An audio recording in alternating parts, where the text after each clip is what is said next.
নমস্কার, আমি প্রশান্ত এসে গেছি ইস্টবেঙ্গল লাভার্সের নতুন একটা এপিসোড নিয়ে। তো আজকে দু একটা প্রসঙ্গ নিয়ে আলোচনা করার আছে।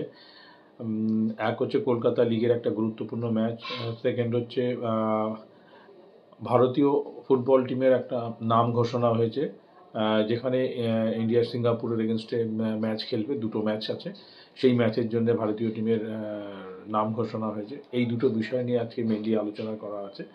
তো আজকে আপনারা সকলেই জানেন যে একটা গুরুত্বপূর্ণ ম্যাচ কলকাতা লিগের চ্যাম্পিয়নশিপের জন্য ছিল ইস্টবেঙ্গল আর ডায়মন্ড হারবার এফসির মধ্যে। এই ম্যাচে ইস্টবেঙ্গল 3 গোলে ডায়মন্ড হারবার এফসিকে পরাজিত করলো এবং এই কলকাতা লিগের জন্য কিন্তু একটা জোরালো দাবিদার হয়ে উঠলো কলকাতা লিগ জয়ের জন্যে। তো আজকে ম্যাচটা কিশোর ভারতী স্টেডিয়ামে ছিল এবং খুব টান উত্তেজনার মধ্যে খেলাটা শুরু হয়। দুপক্ষই খুব মানে হাড্ডাহাড্ডি লড়াইয়ের মধ্যে থেকে ম্যাচটা শুরু করেছিল। তো ইস্টবেঙ্গল প্রথম 26 মিনিটের মাথায় প্রথম গোলটি পায় ডেভিডের সূত্র ধরে। বিষ্ণুর পাস থেকে ডেভিড গোলটা করে।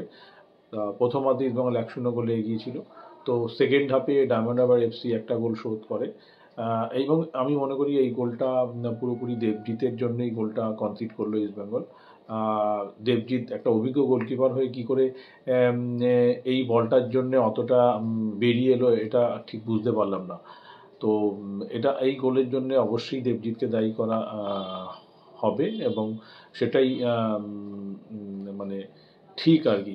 দেবজিতের জন্যই আমরা এই গোলটা খেয়েছি। যাই হোক, ইস্টবেঙ্গল কিন্তু আজকে ওভারঅল যদি আমরা বলি খুব ভালো ফুটবল উপহার দিয়েছে। বিশেষ করে সেকেন্ড হাফে খুবই ভালো ফুটবল খেলেছে ইস্টবেঙ্গল। খুব স্পিড ছিল খেলার মধ্যে, খুব বল নিয়ে একটা মানে একটা চৌকিতে একটা স্প্রিং টেনে বলটাকে নিয়ে যাওয়া এবং হঠাৎ করে বল খেলার গতি বাড়িয়ে দেওয়া, সেই ট্যাকটিক্সে কিন্তু ইস্টবেঙ্গল আজকে বাজিমাত করলো। আমি বলবো বিশেষ করে সায়ন বাদিক থেকে খুবই ধারালো ছিল আজকে এবং তার ক্রস থেকে আমরা সেকেন্ড গোলটা পাই আর কি। বেসিক্যালি সেকেন্ড গোল এবং থার্ড গোল দুটোই জেসিন টিকে করেছে, কিন্তু আরও একটা সহজ সুযোগ নষ্ট করে জেসিন। তো ইস্টবেঙ্গল কিন্তু আরও 1-2 গোলে তার লিডটা বাড়িয়ে নিতে পারতো। তো ওভারঅল দেখতে গেলে কিন্তু খুবই একটা টান ম্যাচ হয়েছে এবং প্রতিযোগিতামূলক একটা ম্যাচ হয়েছে। আমি আরেকটা প্লেয়ারের কথা না বললে নয়, সে হচ্ছে প্রভাত লাকড়া। আজকে কিন্তু প্লেয়ারটা অসাধারণ গেম দিল। ডিফেন্সে কিন্তু একা সে কিন্তু লড়ে গেল বুক চিটিয়ে। সেকেন্ড হাফে 3-1 গোলে এগিয়ে যাওয়ার পর কিন্তু ডায়মন্ড হারবার একটু চাপ বাড়িয়েছিল, কিন্তু লাকড়া একা দুর্গ হয়ে দাঁড়িয়েছিল মনে হয় এবং তার অদম্য ইচ্ছাতে কিন্তু ইস্টবেঙ্গল আজকে ডিফেন্সে খুব মানে পাকাপোক্ত মনে হয়েছে ডিফেন্সটাকে। যাই হোক, ওভারঅল যদি দেখতে যাই তাহলে কিন্তু আজকে খুব ভালো ফুটবল খেলে ইস্টবেঙ্গল 3-1 গোলে ডায়মন্ড হারবারকে পরাজিত করলো এবং কলকাতা লিগের অন্যতম দাবিদার হয়ে উঠলো। এই বিষয়টা নিয়ে আলোচনা করব, সেটা হচ্ছে ভারতীয় football team, Indian football squad, যেটা আজকে অ্যানাউন্স হয়েছে for the AFC qualifier, Asian cup কোয়ালিফায়ারের জন্য, যেটা ইন্ডিয়া সিঙ্গাপুরের এগেনস্টে ব্যাক টু ব্যাক দুটো ম্যাচ খেলবে, একটা 9th অক্টোবর এবং আরেকটা 14th অক্টোবর। একটা সিঙ্গাপুরে ফার্স্ট খেলাটা সিঙ্গাপুরে গিয়ে ইন্ডিয়া খেলবে, আর 14th অক্টোবর আমাদের ইন্ডিয়াতে ইন্ডিয়া হোম ম্যাচ খেলবে। তো এই টুর্নামেন্টের জন্যে, এশিয়ান কাপ কোয়ালিফায়ারের জন্য আজকে ইন্ডিয়ান টিম বেছে নেওয়া হয়েছে এবং একবার দেখে নেওয়া যাক সেই টিমে কে জায়গা পেল। গোলকিপার বলতে গেলে অমরিন্দর সিং, গুরমিত সিং এবং গুরপ্রীত সিং সান্ধু। ডিফেন্ডারে আনোয়ার আলী, বিকাশ ইয়ামনাম, চিংলেংসানা, রালতে, মোহাম্মদ ইউএস, परमबीर, রাহুল বেকে, রিকি মিতেই, রোশন সিং। মিডফিল্ডে আশিক কুরিয়ান, দানিশ ফারুক, জিকশান সিং, জিতিন এমএস, ম্যাকার্টন, লুইস নিক্সন, মহেশ সিং, মোহাম্মদ আইমেন, নিখিল প্রভু, সুরেশ সিং ইয়াংনাম, বিপিন মোহনন। ফরওয়ার্ডে আছে ইরফান, ছাংতে, মনবীর সিং জুনিয়র, মোহাম্মদ সানান, মোহাম্মদ সুহেল, পার্থিব গগৈ, সুনীল ছেত্রী, বিক্রম প্রতাপ সিং। তো তো এই যে টিম লিস্টটা আপনাদের বললাম, এখানে কিন্তু একটা ইন্টারেস্টিং জিনিস দেখতে পাচ্ছি। প্রথম কথা হচ্ছে খালিদ ভাই কিন্তু মোহনবাগানের যে 7জন প্লেয়ার, তাদেরকে কিন্তু কাউকে এই টিমে এই স্কোয়াডে রাখেনি, নাম্বার 1। নাম্বার 2, আমি যেটা দেখতে পাচ্ছি, আমাদের আন্ডার 23 টিম কিছুদিন আগে খুব ভালো ফুটবল উপহার দিয়েছে এএসসি চ্যাম্পিয়ন কোয়ালিফায়ারে, এবং সেই ফলস্বরূপ আমাদের খালিদ ভাই সেই টিম থেকে কিন্তু বেশ কয়েকজন প্লেয়ারকে এই সিনিয়র টিমে ডেকে নিয়েছে। তার মধ্যে আমি যেমন দেখতে পাচ্ছি, এক মিনিট, যেমন আমার নজরে পড়ছে ম্যাকার্টন হাফে, তারপর মোহাম্মদ আইমেন, যেই ছেলেটা লাস্ট ম্যাচে 2টো দুর্দান্ত গোল দিয়েছে, বিশ্বমানের গোল করেছে। তারপর আমি দেখতে পাচ্ছি বিপিন মোহনানকে, এটাও খুব মানে একটা কি বলবো, ট্যালেন্ট বলা যায়, এবং ভবিষ্যতে একটা ভালো হয়তো হাফ আমরা পেতে চলেছি মিডফিল্ডার হিসাবে।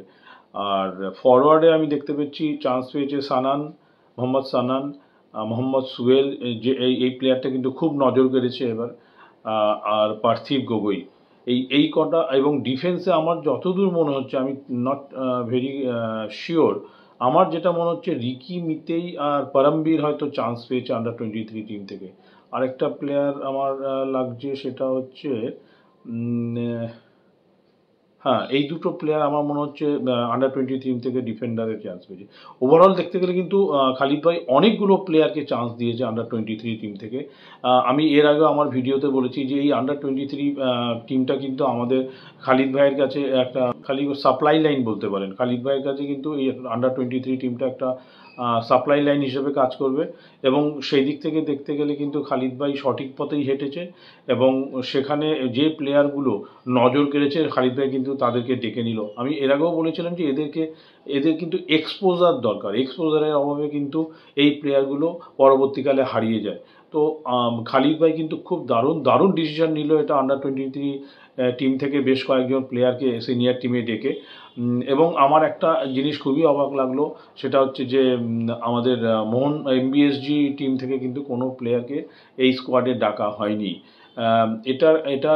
এটার কারণ অনেক হতেই পারে, কিন্তু আমি ব্যক্তিগত যেটা মনে করি, খালিদ ভাই যেটা মনে করেছে, যে এই যে টিমটা কিছুদিন আগে খেলে আসলো কাপ নেশনস কাপে, এই টিমটা কিন্তু যথেষ্ট ভালো ফুটবল উপহার দিয়েছে, এবং এই টিমটার মধ্যে কিন্তু একটা আত্মবিশ্বাস জন্মেছে, যে আমরাও খেলতে পারি, আমরাও ভালো খেলতে পারি। তো আমার মনে হয় খালিদ ভাই সেইখানে কোনো ব্রেকআপের কোনো চিন্তাভাবনা করেনি। যে টিমটার মধ্যে যে আত্মবিশ্বাসটা এসছে, সেই আত্মবিশ্বাসটা ধরে রাখতে চেয়েছে খালিদ ভাই, এবং তার ফলস্বরূপই এই টিমটা বেছে নেওয়া, যে এই টিমের ওপরই উনি অগাধ বিশ্বাস রাখছেন।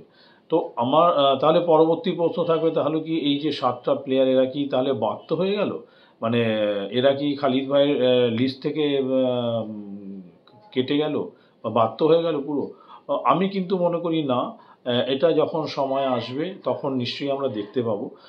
খালিদ ভাই হয়তো এটাও দেখেছে যে সে হয়তো একটা এই প্লেয়ারগুলোকে ডিস্টার্ব করতে চায়নি, তারা একটা ম্যাচের মধ্যে রয়েছে, একটা তারাও ভারতের প্রতিনিধিত্ব করবে।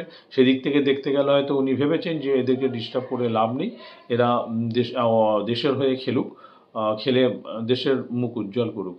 তো সেই দিক থেকে দেখতে গেলে আমার যেটা মনে হচ্ছে, যে এই যে কারেন্ট টিমটা আছে, যারা ভালো ফুটবল খেলে এসছে, তাদের উপরেই আস্থা রেখেছে বলেই এদেরকে আবার ডেকে নিয়েছে। এখানে অন্য কোনো কিছু খোঁজা না খোঁজাই ভালো।